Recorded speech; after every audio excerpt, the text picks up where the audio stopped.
Skies all open wide, geese go high and over.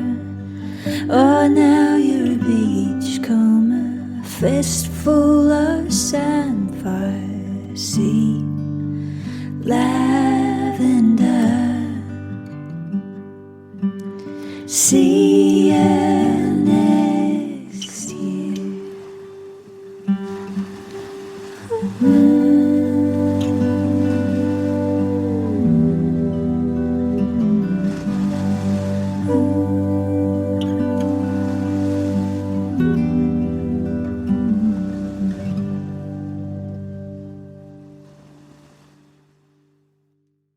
Farm Chat with Nathan and Jason. So hello, lovely man. Hello. Are we recording? We are recording. How exciting. Are you all right? Yep. Are you preparing yourself for, sort of, did you need to go off and do some voice exercises? Do you know, once I went and I interviewed, I did an interview on Radio Suffolk, and I went into the studio, and as I was waiting to go in, while the music was playing and the DJ was off air, he lets out a little burp, and he has a good old cough, and a good old and a good old wriggle, and I may have said something about this, and he basically said, well, you know, better off the air than on the air. And then realised his mic was still on. Yeah. Which is, I think, yeah. I was on Radio North. You were on holiday last week. You had a lovely week off, staying in your spare room and enjoying the delights of the North Norfolk coast. Top tip, listeners: if you are taking a holiday in these bizarre sort of circumstances that we find ourselves in, and you are basically taking a holiday at home, if you have a spare room or if you have a camp bed or something like that, basically do what we did. We slept in our spare room and we pretended that we were in a holiday cottage, and it was an amazing holiday cottage because we can have all of our stuff and our cat with us, and without having to pack a bag. Exactly, and we had a brilliant week off. Fantastic. Yeah, while you were on holiday, in the sunny, well, not so sunny climes of North Norfolk last week, I was on Radio Norfolk. How exciting! And I had a thoroughly nice chat with a lovely lady called Amy, who normally does the Treasure Quest on a Sunday and stuff like that. And and it was great fun. It was really nice to be back involved with Radio Norfolk because I've sort of missed that. It's the schedule has been all over the place with the last few months, and it was really lovely to be back involved with them. So hopefully that will continue. Excellent. You never know. I might even be able to drive the desk sometime, which would be very exciting. Crikey. And that's a lot of buttons. And I managed to get them wrong on this little thing, and it's only got 3 buttons. I was going to say you've only got a few buttons. Yeah. So that one there's thousands of buttons, so that could be interesting. I've got a feeling I might be watched like a hawk while that happens. It might be for the best. Yeah, because even some of the professionals go and put themselves live when they're not supposed to be. Maybe they can start you off with like a starter mixing desk, with just like a few. It's sort of like a kind of a Fisher-Price version. Yeah, exactly. A Fisher-Price mixing desk with a few little, knobs and buttons and a turny thing. And when you're actually turning them and pressing buttons, there's not nothing happens. Like someone with the real buttons goes, "Oh, he wanted to do that, did he? Well, we're not going to let him do that." Oh dear, you tried to do that, did you? Oh. Because in the studios in Norwich, there's 2 really lovely studios, and then there's a sort of an area between them, a sort of triangle area between them, where the producers sit and the guests sit, sort of waiting to go into the studio when they're allowed to have guests, and there's lots of chatter going on there because you're sort of behind soundproof glass, so they can't hear you in the studio. You just sort of lots of waving and hand signals, but it is possible to make the microphones in that glass sort of box live, and suddenly the lights all the red lights come on and everybody goes and sits there quiet because someone's pressed the wrong button, and then they kind of have to make it go live. Quick, no burping or wriggling. Exactly. Well, sometimes there's conversations that really shouldn't be published. It's quite amusing. So anyway, hello and welcome to the Deepdale podcast. Hello. November 2020. Where is this year gone? I don't know, but mainly into a pile of steaming, chicken poo. Chicken poo. Chicken poo. We're going to talk about chicken poo in a little while, aren't we? Yeah. So I'm with Nathan. We're sitting in an almost sunny courtyard. There is sun. It's more than almost. It's totally sunny. Look at And it. look, there's blue sky in Blue places. sky. You know, a bit different to earlier today when it was absolutely chucking it down. This is lovely. Yeah, this is what we need. We need this for a week so we can get back on our fields. We could do with this for a little while now. Yeah, it would be nice. Yeah, a drying wind and some dry weather. A drying wind, nice bit of sunshine, and well, apart from anything else, apart from all the stuff we've got to do on the farm, I've got to put a new shed up. So, you know, it would be quite nice to have some nice weather. Yeah. You know, it's not going to be a nice little weekend. You know, it's almost without fail, That's isn't it? Yeah. So, yes. Yes. Hey, never mind. Yeah. Maybe you could swap your days. You could come in at weekends and then build your shed midweek. Potentially, yes. Yes, indeed. Maybe Yeah, possibility. But, no, but this weather, if this carries on the farm, this will be nice, and we can get some crops in. I was seeing lots of farmers. Basically now Whinging saying, about the weather? I've got all my winter wheat in, you know, we're all done, and we haven't even got ours in the ground yet because... Yeah, but we're going organic, and we've lots of people with bigger brains than us and more knowledge have told us that we really don't need to panic. I believe it, absolutely. So I'm prepared, right at the moment, I'm prepared to go with that. I'm not panicking because apart from anything else, there's absolutely nothing that we can do about it. You know, we can't sort of change the situation, and actually we do have plenty of time to get the winter wheat in. So yeah, and we're going to get it in. I would imagine at some point this month, now being November, we will get the winter wheat drilled into the ground. But one of the reasons that we've been a bit delayed is because we've been waiting for chicken poo. So we have spread onto the fields where we are putting our winter wheat in. We have spread some organic chicken poo. So these fields, the wheat that we're putting in is organic, and these fields are now in organic conversion, which means that when we have started organic conversion, we can't use non-organic stuff. So we have, as of now, we have sent off all of our fertilizers, all of our sprays, all of our artificial stuff. We have given up the bag and the bottle, and instead of bags of fertilizer, we're using lovely chicken poop, and it's all been spread on the fields now, and it smells delightful. Delightful is a term that not everybody would use for that. It doesn't smell terrible. It doesn't smell terrible. It's quite nice.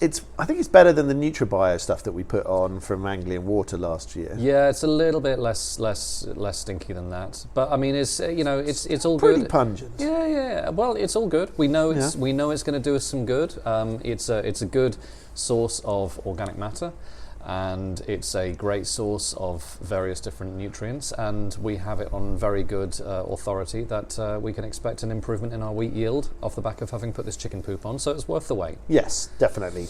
And we had to wait because the guys who were supplying us with the chicken poop needed to move their organic chicken runs from one part of a field to another part of a field, and it was so wet that they couldn't move their stuff. So it was sort of it was a sort of a knock on from one thing to the next, wasn't it? Really? Yeah, and there's lots of knock on type stuff happening now. So we've got the chicken poop on the fields, but now what we need to do is incorporate it, and also incorporate. So we've put the chicken poop on a field that's had a cover crop on it all year. So we've spoken previously about the cover crops, loads of lovely organic matter being built, nitrogen being fixed, and stabilizing the soil and doing all this amazing stuff. We cut the cover crops right down so that they're really close to the ground, and we've got the chicken poop has gone on top of that. So we've got this lovely mix of lots of sort of plant matter and chicken poop and lots of food for the wheat. And what we need to do basically to get ready for the wheat to go in is we're going to do a little bit of light cultivation, just light cultivation to incorporate the poop, and then the winter wheat will go on at some point this month. Because the idea of the light cultivation is that we don't want to disturb the root system that's been built up by the cover crops, because that holds the soil together, and that is what maintains all of these wonderful microbes and all of that kind of stuff that actually will be hugely beneficial to the crops we put in. So that's kind of, I know we've talked about it before, but that is the kind of the min-till, the low-till system that we're moving onto. So when we say like a light cultivation, it'll be just a disc that kind of goes over. That will help break up what's left over of the cover crops. We'll help incorporate the chicken poo into the ground, and then we'll drill into the top of that, which will then mean that those seeds have got this amazing kind of bed to kind of we need to create we just need enough to create a nice little bit of a tilth and some nice fine soil so that the wheat has something to sit in. And one of the reasons why we're doing that in this particular case, but we've drilled, and just because I'm aware that I use these words and I'm fairly accustomed to what they mean. When we talk about drilling seed, we mean that we're sowing it. And the reason that we call it drilling is essentially because we're almost like a drill. We are penetrating into the ground with an implement, and then we're putting the seed underneath the ground before we move on, and we sort of close the soil up around that seed. What we have done in the case of some of the clover lays that we've put in on other of our plots, which is a mix of clover and mustard and some late flowering perennial ryegrass and another variety of clover apart from the red clover called black medic. What we've done with those is we have direct drilled them. It's great, isn't it? Yeah. Black medic. So what we've done with that clover mix on a couple of our fields is we have direct drilled that into wheat stubble. So we've not done any cultivation, and we've literally just bunged the seed straight in, because the drill that we used, the disc drill that we used, was one that just created enough tilth in the soil just to be able to get the seed in. So we've actually done barely any disturbance of the soil at all. And that is the principle that's one of the principles that we're working to now, is the less we can get away with doing to the soil, the better, if we can help it, because having all that organic matter in the sort of the top of the soil is holding it together, and we've seen the proof of that. Yeah, it is. I just want to apologise for the kind of weird sort of noises. We aren't running a torture chamber. There aren't people on racks screaming in the background.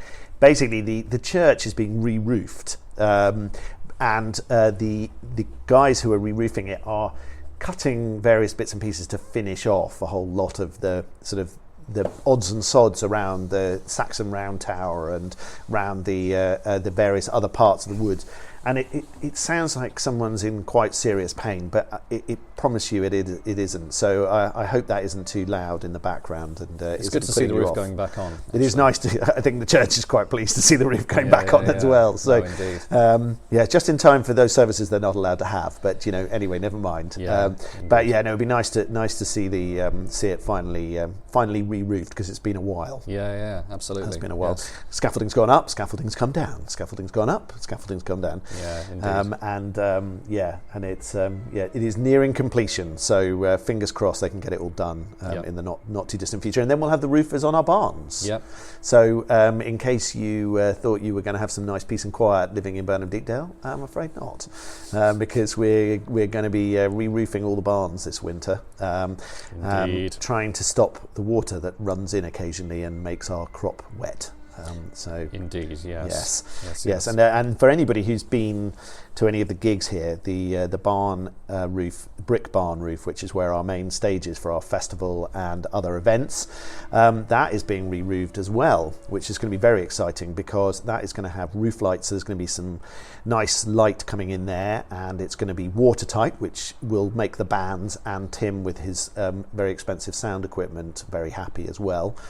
But that should make a big difference in there, which would be really cool. And there's been some more natural light, but also it'll be warmer because it'll be insulated, and it's just generally a real positive addition to the site, which would be really cool. Yeah, and as and when all the restrictions ease up, I think it's going to be so great to be able to use the Brick Barn space for all sorts of interesting things, whether it's yoga classes or groups that need to do sort of something or other, or a film night, or a band, or whatever it is. Just really looking forward to sort of doing that beautiful building a bit of justice. Yeah, it's going to be lovely. We can have some proper lighting rig up as well, so we're not having to sort of make everything on a sort of change it every time we put on an event. So it's going to be really nice to have all of that in place. It'll be really good. Indeed. So looking forward to that a lot.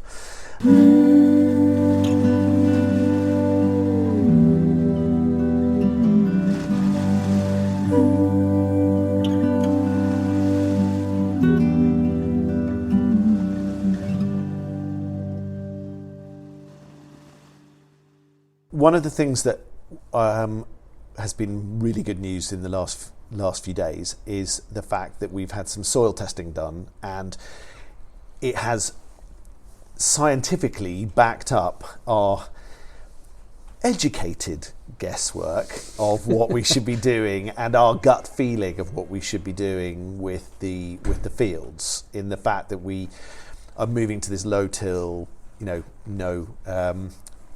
sort of a fully organic system, but it's the organic principles really that we're adopting, which is sort of keeping as much of the organic matter as we can in the fields. And the exciting thing was that we had some field testing done, some soil testing done, and it has completely backed up that gut feeling and that educated work that we've been doing. Yeah, it's been brilliant. The results that we've had back and the feedback that we've had back has come back, and it really has sort of backed up our approach with science.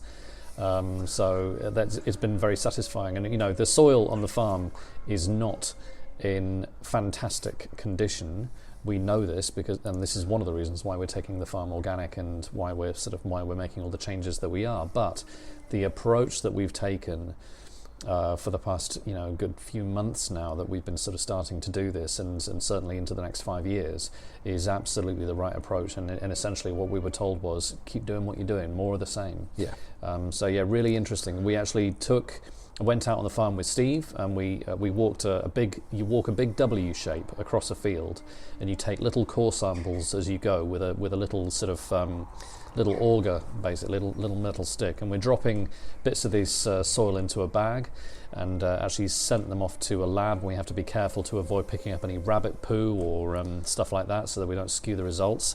But the analysis that we've got back, it gives us loads of stuff on trace elements, on carbon and nitrogen content in the soil, and also useful information such as our carbon to nitrogen ratio. And some of the science, I have to say, I was beginning to go, I remember why I didn't do very well in chemistry now. Well, it's a fascinating thing, really, because the conversation that we had with Ian Robertson, who's the soil consultant, who took us through these results, really, really useful. And what he's basically doing is he's putting all of these results into language that that we can understand and that we can action. Which is really, really important, because it's all very well sending off and getting a load of numbers on a sheet, but unless you actually understand what they're about, then why did you bother? Why did we spend the money? So what we got back was essentially a commentary that's along the lines of, we're thinking about our soil almost like a big stomach, or like a big sort of ecosystem, where if we do one thing, then something happens. If we do another thing, something happens. So we actually have a fairly good carbon to nitrogen ratio in the soil, and one of the things we got told was, okay, well, if the carbon end of the ratio gets a bit low, we give the soil a bit more fibre, give it a bit more sort of bulk material. If the nitrogen ratio gets a bit low, let's grow more legumes, because they will fix nitrogen in the soil. And so we know that basically there are these actions that we can take that will have direct, ramifications for the sort of the health of the soil, and even things like the soil that we have on this farm, it varies across the fields. It varies within a field. That's one of the reasons why we take a sample across an area. But we know that most of our soil is sandy loam, so it contains the constituents of soil that we know about. So soil's made of the four things. It's made of minerals, water, air, and wee beasties. Five things. Four things: minerals, water, air, wee beasties, and organic matter. Basically what we know is that healthy organic matter in soil makes up about at least 5% normally. That's what we believe. That's what it says on a piece of paper. What we know now off the back of these test results is that the organic matter content of our soil is about 2.5%, which is not fantastic, but Ian says to us, which is something that's quite reassuring, on our sandy loam soil, which is really light soil, which leaches nutrients really easily, 2.5% organic matter is not as bad as all that. So actually, we're getting a bit of encouragement, and we're realising that it's not quite as terrible as maybe we'd imagined that it is. And 2.5% is a good starting point, and we can increase that. It's not zero. No, it's not zero. And actually, one of the really interesting things is if, the advice follows, if we want to increase the organic matter content of the soil, the best thing that we can do is we put on organic manures, and we keep roots growing, we keep cover crops growing, we always have something growing in the soil. And that builds up the organic matter content. And because we are using organic materials, then that stuff doesn't sort of leach away, it doesn't wash away, so our nutrients hang around for longer and they're more usable by the crops that we put in the ground. So this all this stuff, it's all this sort of virtuous cycle of, we do this thing, this is good, and this happens. And in the case of the chicken manure that we put onto our wheat field, that is good quality organic matter, a great source of various different nutrients. And because that is an organic material, that won't leach away in the way that the artificial fertilizers like ammonium nitrate that we've used in the past have. So this was the great thing about these test results, is giving us science to back up what we already believe to be the case from all the great advice that we've taken from various different people we've spoken to, all the books that we've read, all the best practice, and then hours and hours of podcasts we've listened to.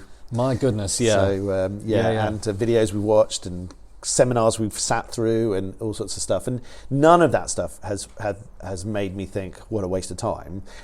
Some have produced significantly more wow moments than others, but I think to know that the process that we've committed to with going down the organic route, and the fact that we've been very keen to make sure we move to a low till, no till system, just to have that in black and white as well. His charts were quite colourful, but you know what I mean. But to have that explained in scientific numbers and then explained in English by somebody who really understood what they were talking about, and for him to say you are doing the right thing and what you're doing will help make this better, was just fantastic. And it was a real vindication for all of the hard work, and what will be exciting is when we come back to do these tests again in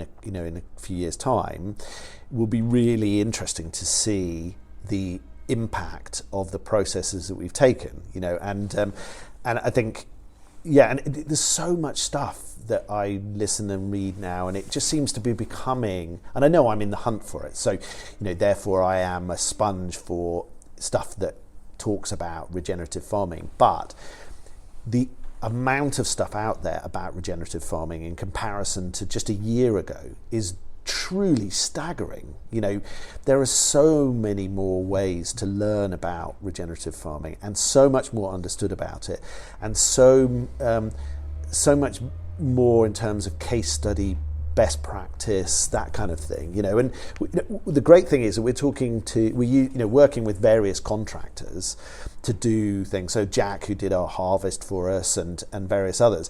And what's really interesting is quite a lot of them are not organic farmers, but they get what we're trying to do, and it's stuff that even when they're not organic farmers is stuff that they're trying to do on their own farms, because they realise that regenerative farming is the way that we've got to be moving, and we've got to be moving away from the additives of endless chemicals. Well, there's a lot of common sense to this stuff, and there's and whether if we send our soil off to a lab and we get it tested as we have, then we'll do that every so often, because that's giving us numbers and that's giving us a baseline, and we hopefully can show improvement in the in the numbers.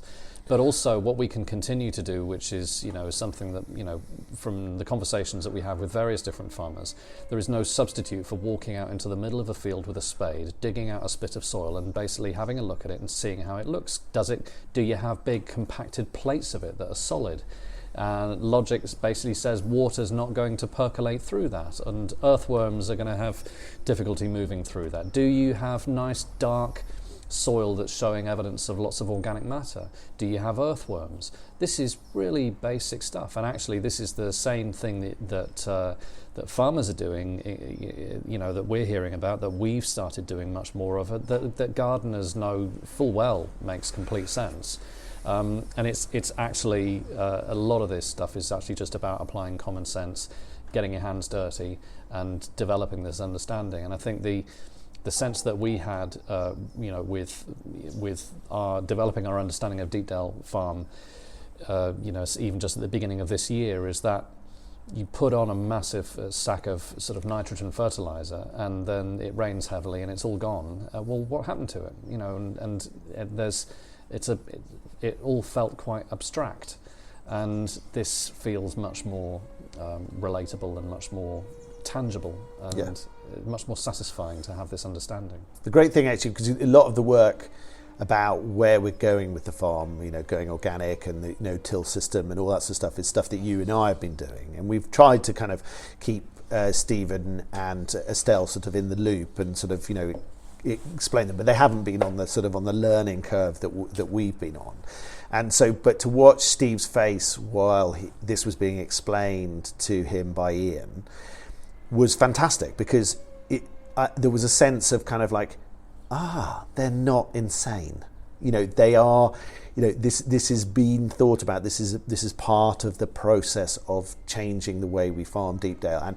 And Stephen's already begun to sort of come up with ideas about how we can adjust this or how we could do that, or thing. And that, I think, is so important, that this can't be a top-down process. This has got to be, like any good development of any organisation, there has to be buy-in, by everybody involved, the whole team, and so, and Stephen's thoughts on hedge cuttings changed dramatically since you went off for to see the FWAG demonstration day, didn't you? Yeah, absolutely. I think it's fantastic that there's more and more of this, and I know this year that there's been limited farm visits, but it has been brilliant, the interaction between between farmers and landowners and and agronomists and organic advisors and everything else, trying to think, and this big sense of understanding that whether you feel organic is the right way to go, regenerative farming is not an option. It is absolutely the way that everybody has to go, and it's just working out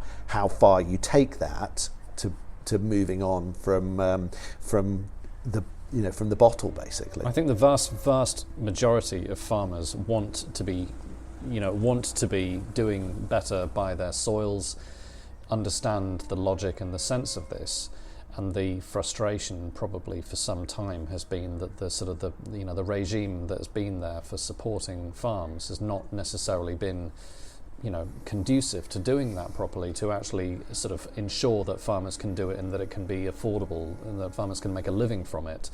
And so that's why it's so interesting that now we have a point where the environmental land management system is being developed and piloted, and that farmers are sort of seeing this process happening, and that people are able to contribute to this, because this is what farmers are asking for, and this certainly, I think, is what most consumers would like to see, is more traceability, sustainability, better husbandry of the land, and hopefully what we're doing here on the farm now stands us in good stead for to transition into whatever the new system is as and when it comes along. And we don't know yet, but even just for right now, just in terms of a feeling of doing the right thing, this feels good.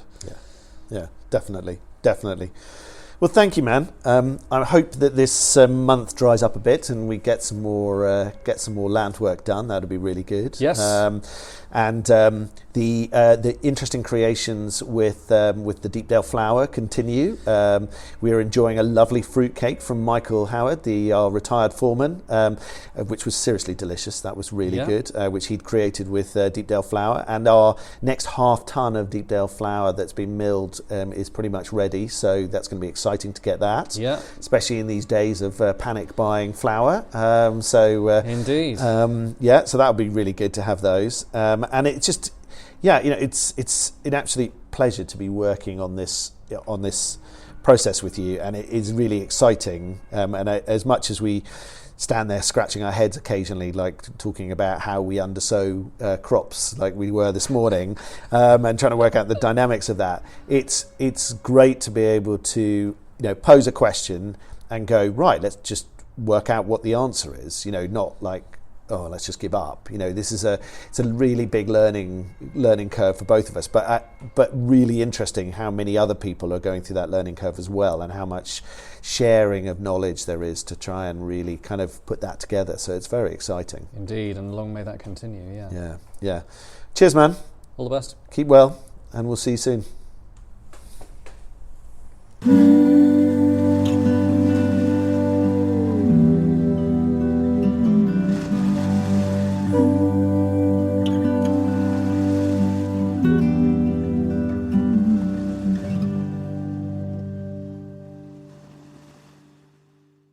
Top 5 with Simon. Good morning, ladies and gentlemen, and welcome to another Simon's Top 5s from Deepdale Backpackers and Camping. I work on the tourism side of the farm, and we look after, of course, the backpackers and the campers that come and stay with us.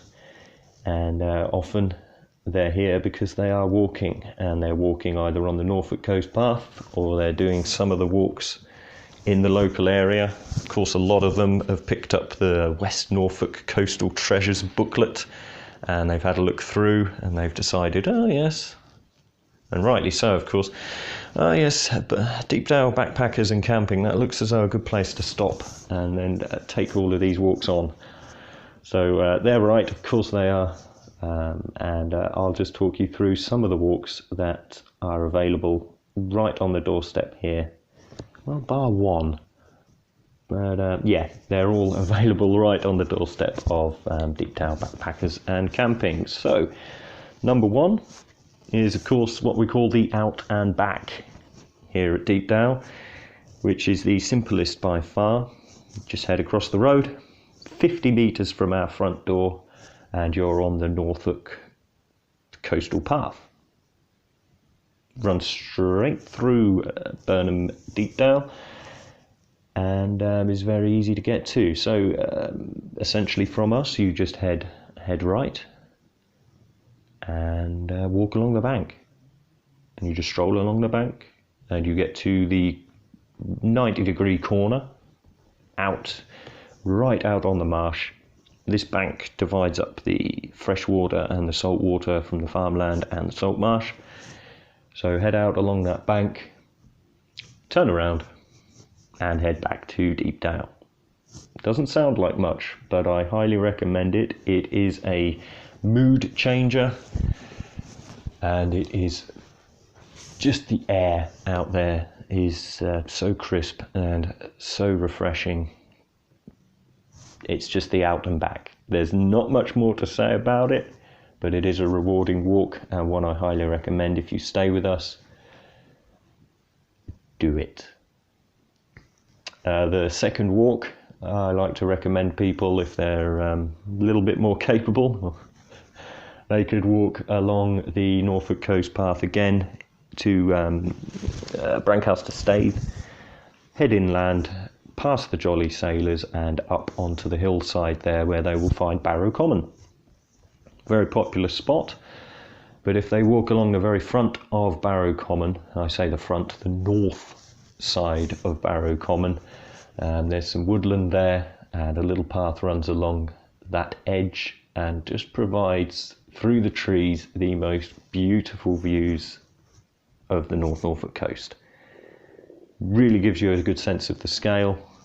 You'll be able to see, if you look over your right shoulder, no doubt you'll be able to see the walk that I've just described.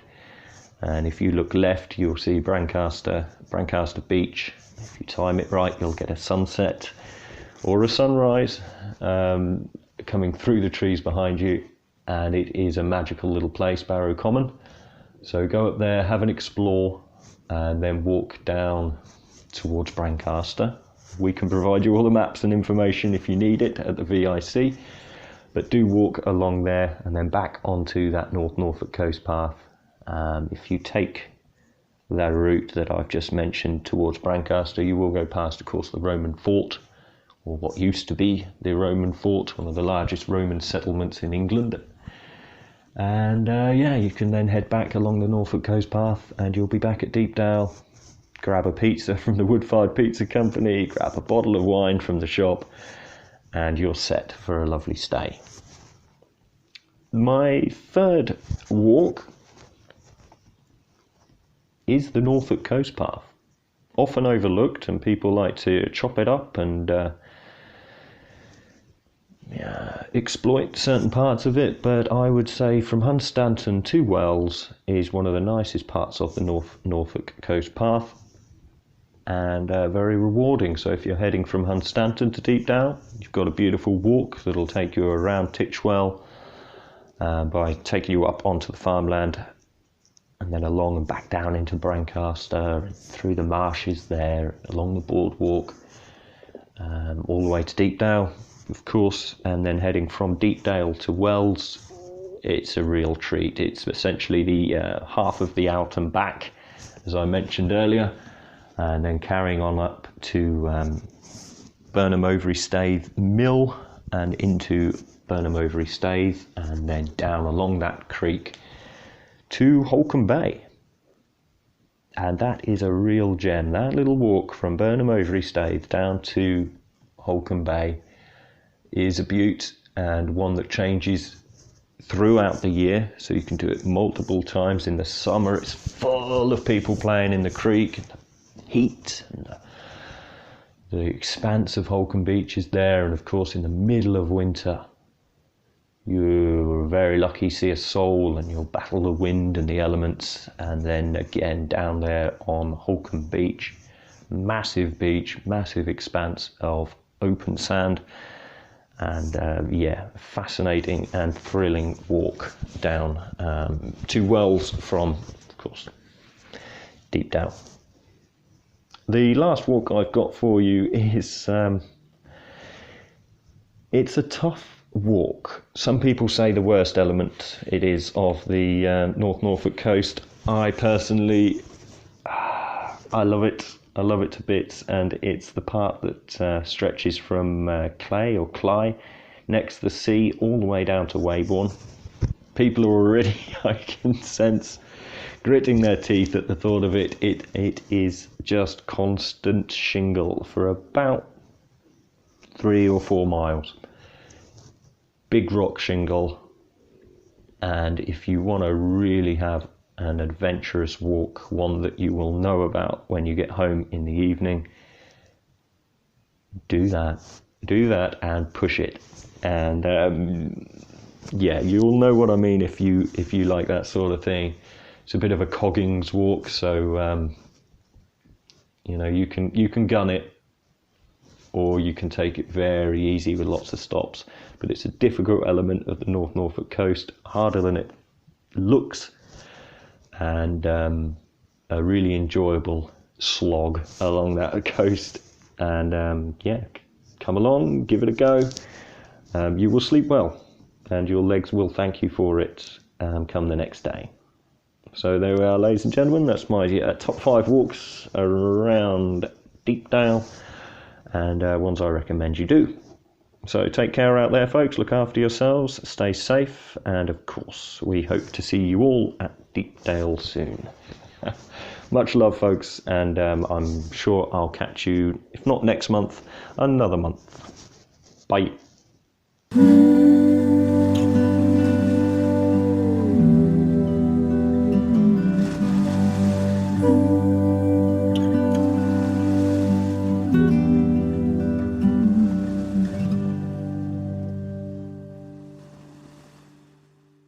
My favourite place.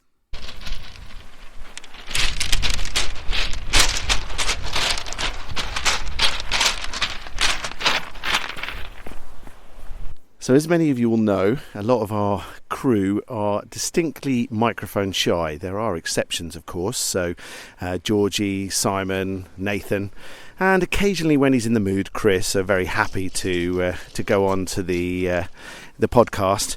I have been trying to persuade them to come and join us, and it's not as easy as it should be. So I have decided to nab my daughter, Ava, who is with me on Sheringham Beach right now.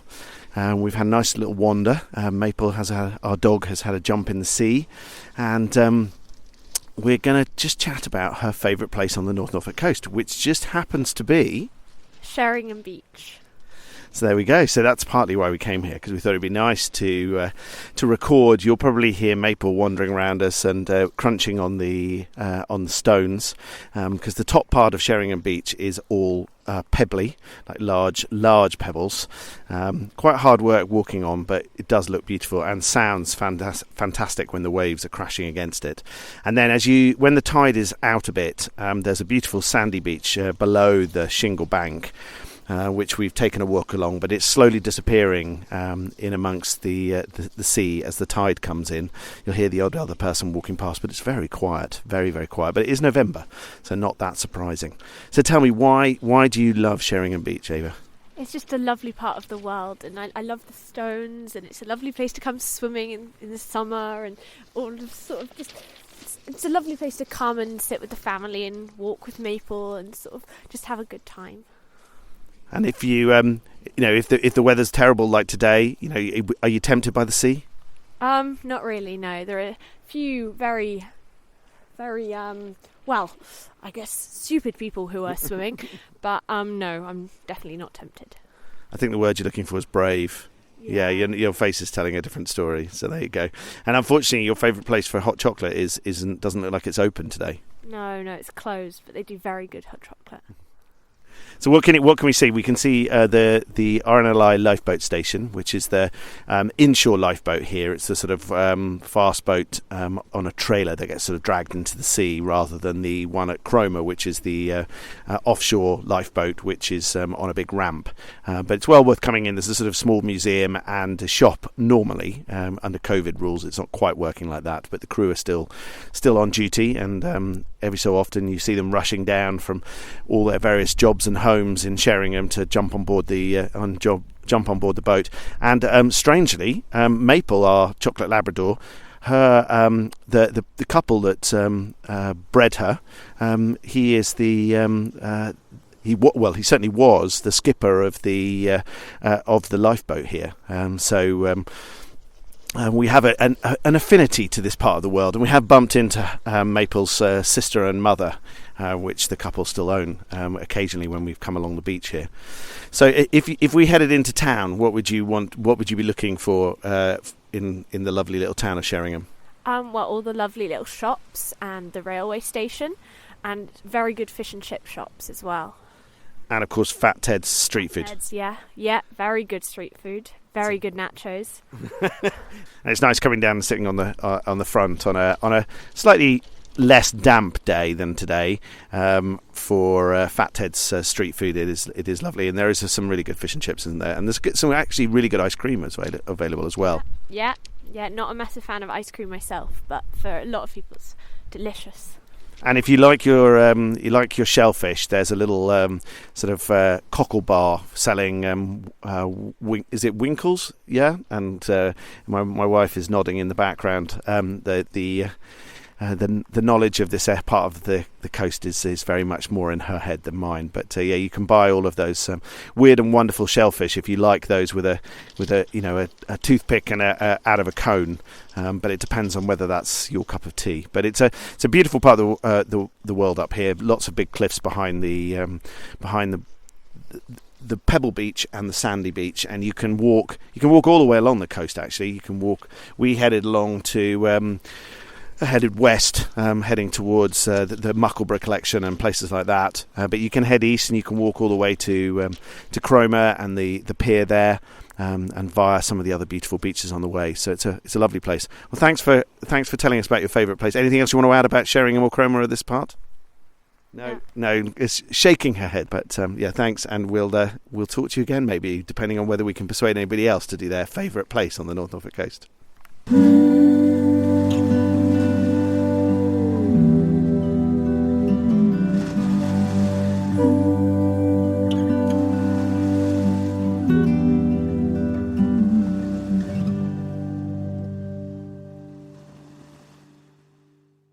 Well, it's nice for people to hear your voice on the podcast, because it's been a while. Not really.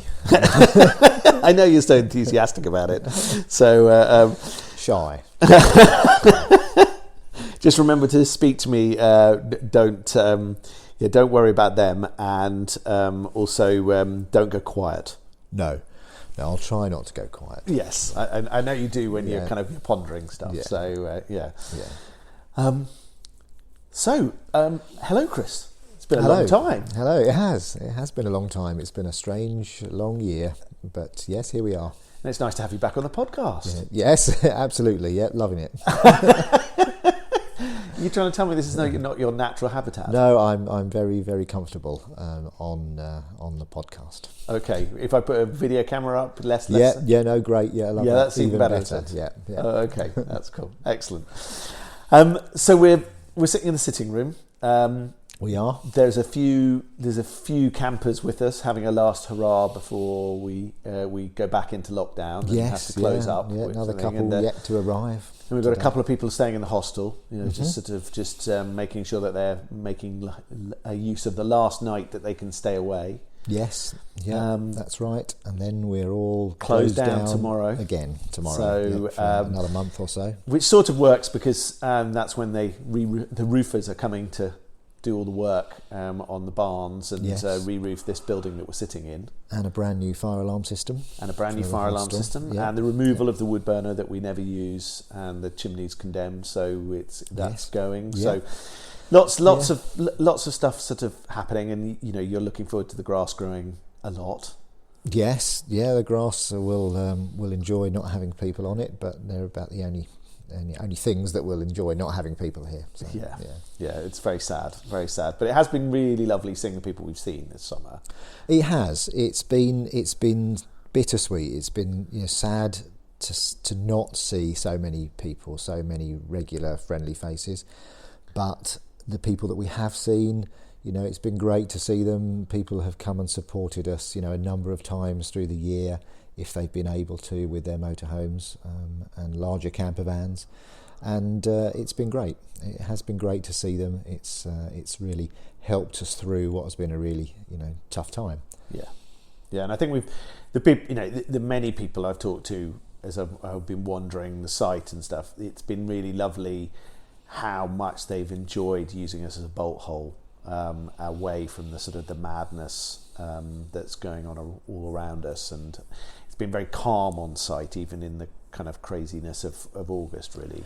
Yeah, it's been different. That's it's very true. It's been different on site, but it's been lovely to be able to help people to have that little bit of peace and quiet and calm in difficult times, and it's allowed them to still enjoy the big Norfolk skies and the salt marshes and great food and drink that the local hostelries have still been able to provide, sort of COVID proofed, as it were. Yeah, and it's going to be very sad, but they've done a lot of work, a lot of the local hostelries, and really kind of created safe spaces to eat and drink in, haven't they? And it's very sad to see that, and them all having to close as well, which is going to be tough. And we had a fantastic sort of winter, sort of Christmas shopping plan with the pop-up shops open every weekend, and our regular shops open all the time, and so the weekend was a bit depressing having to cancel all of that. But the supermarket, who did an amazing job while in the last lockdown, and will be open all the way through, and they'll be offering their usual fantastic range of produce, and they'll be open 7 till 7 every day. So there are pluses to look for, and the geese are here. So the big skies are still big, and the coastal area is still beautiful. So none of that's gone away. So it's just sad we're just going to be putting our side of things to sleep for another month. Hopefully we'll be back open early part of December and able to welcome people for the run up to Christmas and over Christmas and New Year. So we'll see how that goes.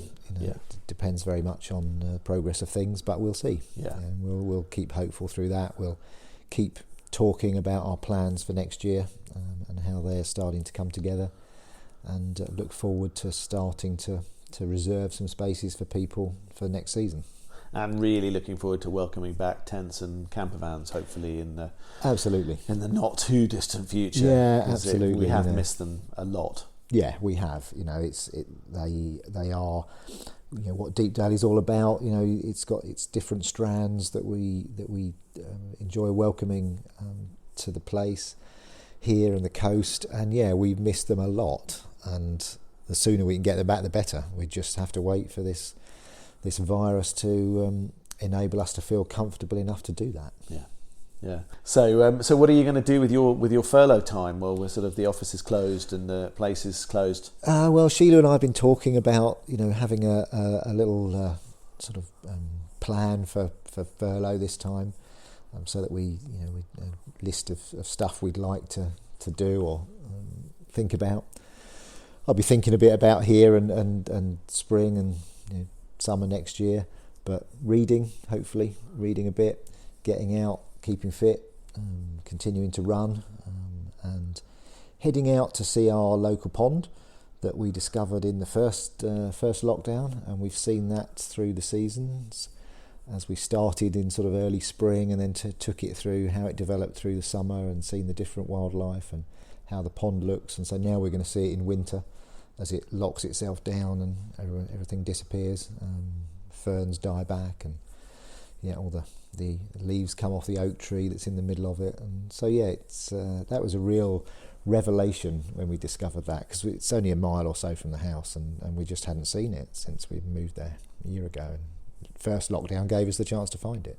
That's great. And you're going to be listening to lots of great music, investigating what's out there, and in the vain hope that we can host lots of live music again next year and beyond. Yeah, I mean, goodness me, yes, very strange relationship with music over the first lockdown. Sort of in and out of it, to be honest, because it was so heartbreaking to have to cancel all of the events that we had booked for this year, and all of the bands that we had coming. It really did actually hit me quite hard. I think I've got over that now. There's some great new music out there, and I'll be listening to some of that. Das Fenster and the Alibis' new album, which has just been launched. Great little launch video on Facebook. If you haven't seen it, it's really worth. I'll make sure I post that with the podcast when we it's post. Brilliant, and they got some stuff on the album that they'd played here at their last appearance, and so recognise those songs, and they're a great band. Yeah, they're such a lovely bunch of guys as well. They are. And they're so easy to work with. It's fantastic. Yeah. So there's loads of other stuff coming online that is worth catching from artists that have played here. So, dig out your old festival T-shirts, see who's on the back, and have a look on social media and find them, because they're out there producing music. And the big thing I would say is buy it directly from them. Please stop streaming it for free or for very little off Spotify, because it's killing these artists. Yeah. And we've got to stop it, and we've got to be buying stuff directly from them. It's the only way we're going to help them survive. Yeah, and look out for the weekends when Bandcamp don't take any absolutely. percentage, so you can buy albums, T-shirts, vinyl, whatever you want to, you can buy them, and all the commission goes back to the artist, which is great. So watch out for those. We often post those on the Deepdale social media, so watch out for those. We'll keep posting lots of beautiful photos of the area, and I think might task you to find great music to post on there to keep everybody going through lockdown. That would be really good. Happy to. Post some good music on there, and you can go back onto the festival website, deepdalefestival.co.uk, and that's got all the bands that played last year and the year before, and the bands that we hope to host next year. So you can look at them, and you can watch videos of them, and you can click on to their Bandcamp listings and buy albums and that sort of stuff, see their social media. So there's lots of opportunity to kind of and you can kind of make yourself a Christmas list of all those albums that you didn't quite get time to get at the festival. You can make up your Christmas list and get your friends and family to order all of that music for you. So you can have a wonderful time over the festive season of listening to all of that amazing music. Mm-hmm. Yeah, I'll put together a sort of a a wish list of stuff that's come out lately from our local artists, and stick that up there because there's some great stuff. Yeah, that'd be really good. That'd be really good. I think it's the sort of stuff that, although we can't host the artisans and producers at Dalegate Market, and we can't host the musicians here, so many of them are such good friends, and it's such a shame not to be able to promote them. So I think the more that we can do of that, and Paul Macro, for example, he's created this fantastic sort of virtual Norfolk Christmas market, which is all these incredible producers. It's a Facebook group. You have to request to join, and then all these different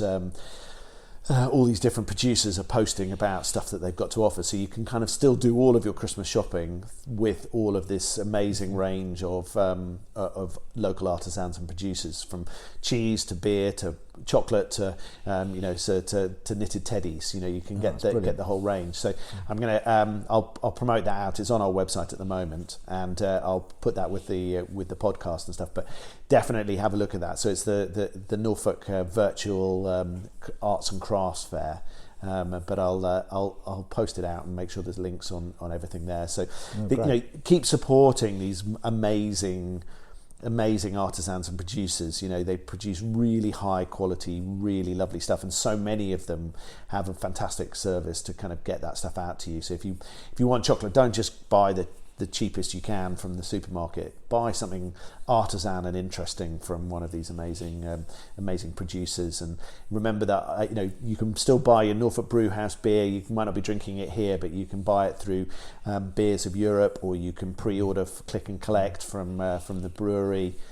So that sort of thing. If you live in the local area, you can be coming down and picking up your case of beer, or you can be ordering a small barrel, that sort of stuff. So that'll keep you going through the festive season and lockdown. Yes, absolutely. Definitely. Yep. Definitely. So you discovered a new tipple, didn't you, the other day, that I supplied to you. You hadn't tried the Cotswold whiskey. No, not the other day. That was my birthday. I think you provided me with that, and that's nearly all gone now. It's very nice. Is that a subtle suggestion at Christmas? That might be a great Christmas present. Not at all. No, that's lovely stuff. So yeah, I very much enjoyed that. That's my American friend Dan, who decided, in a whim, let's open a distillery in the Cotswolds. That'll be a good idea. He came to stay in the summer and absolutely loved it. He did. Yeah, and the Moongazer ales have also kept me going through the, through lockdown, and I can testify to how efficient the service is from Beers of Europe. That it's great. Cases of their stuff coming through, and it's all about keeping these small producers like Norfolk Brewhouse going, through the time when they can't supply all of their normal stuff in the normal way. Out to the pubs and the restaurants. This is a way of helping keeping them going. So they're still here at the festival next year. When we hopefully will come back and deliver some great music and some great beer. And fingers crossed, in due course, we'll be producing some Deepdale ale with our own homegrown malt and homegrown barley and homegrown hops, we hope. Yeah, so the whole team have been testing the flour in various baking goods that they've been producing, and it hasn't been a duff one yet. So no, and there's been some fine creations. The fruitcake we're working through at the moment from Michael Howard, our retired foreman, is a fine example of Deepdale flour at its best. Yeah, absolutely. So, we've had some lemon drizzle cake, and we've had some great stuff. Yeah, no, it's good. It's good. So if you had to look at one positive from this weird, abnormal year, what do you think you would choose? Goodness, that's a question, isn't it? I think that I would choose the togetherness that we have found and continue to develop as a team of people here at Deepdale. We've managed to keep everyone on the books, which is no mean feat. And we've kept together, we've kept in touch, we've stuck together, we've worked our problem, we haven't guessed, we haven't given up, and so many other people have done exactly the same thing, and that, I think, is a positive that I'm going to draw out of this, and that we'll come through this together. and we'll be out the other side and back to something approaching normal. Yeah. That's a really good positive, in what has otherwise been a very odd year. Yeah, that for me is the best thing here that's come out of it. The site itself is still here. It's ready and waiting to welcome people back. We've had people here who've had a great time, with the constraints that they've had on them and us as well. But sticking together as people to get through it together, and that's what we've got to do through this winter. Yeah. And then we'll be able to come out the other side and get back to hugging, laughing and joking with people. I don't think we'd realised quite how touchy-feely we were as a team until we couldn't hug. No, I think it was kind of weird, wasn't it? Really. Yeah, so absolutely. There's not whether it was happiness or sadness. Hugs were a massive part of. And I don't think any of us quite realised how much until we couldn't. No, but everyone's played their part and just stuck together. And it'll be great to welcome people back next year. I think that's community.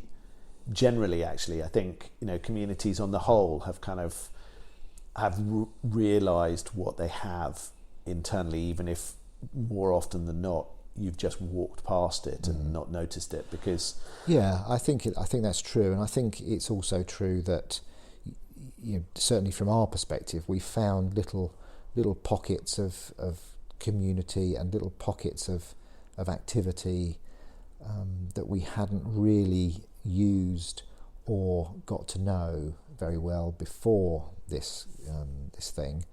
And I've got a little local bakery at the top of our street which has become the sort of linchpin of our little routine through lockdown, and it will again over the next month, in terms of fresh bread and just a tiny bit of community with these people who are providing this service, keeping their business going.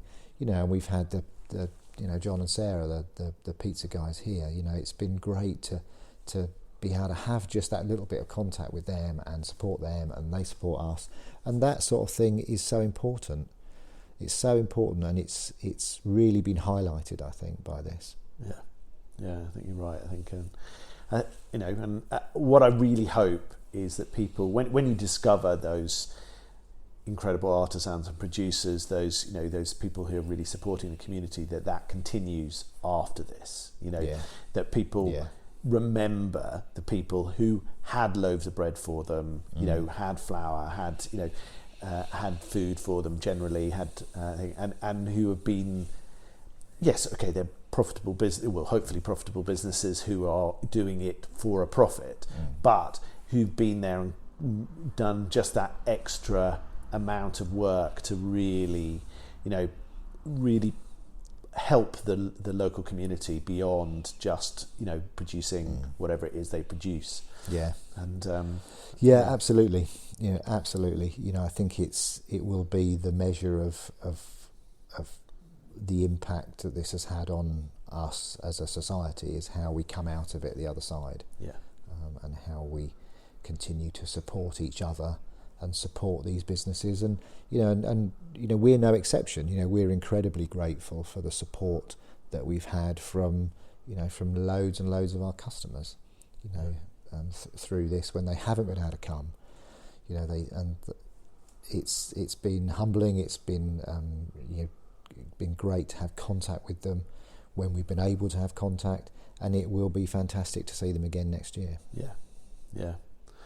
Really nice to chat with you, mate. Yeah, and really lovely to chat with you, and no doubt we will chat many times over the next month. Absolutely, we will. A reminder to anybody who's listening to this podcast: you can subscribe in all the usual places. So whether it's on Apple devices, whether it's on Castbox, which host us, whether it's through Google Podcasts or any other podcast provider, you can subscribe.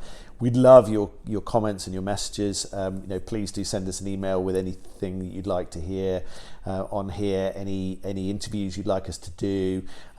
We try and slip in interviews with things like pop-up shop artisans and producers with our local shops with some of the team. They're very, very microphone shy and camera shy. So sometimes, they're not that open once they've been rugby tackled to necessarily talk on microphone.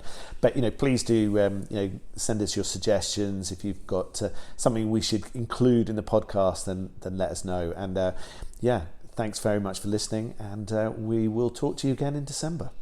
Stay safe in these strange times, and stay well, and hope make the most of the time that you don't necessarily have to travel to work. Cheers, guys.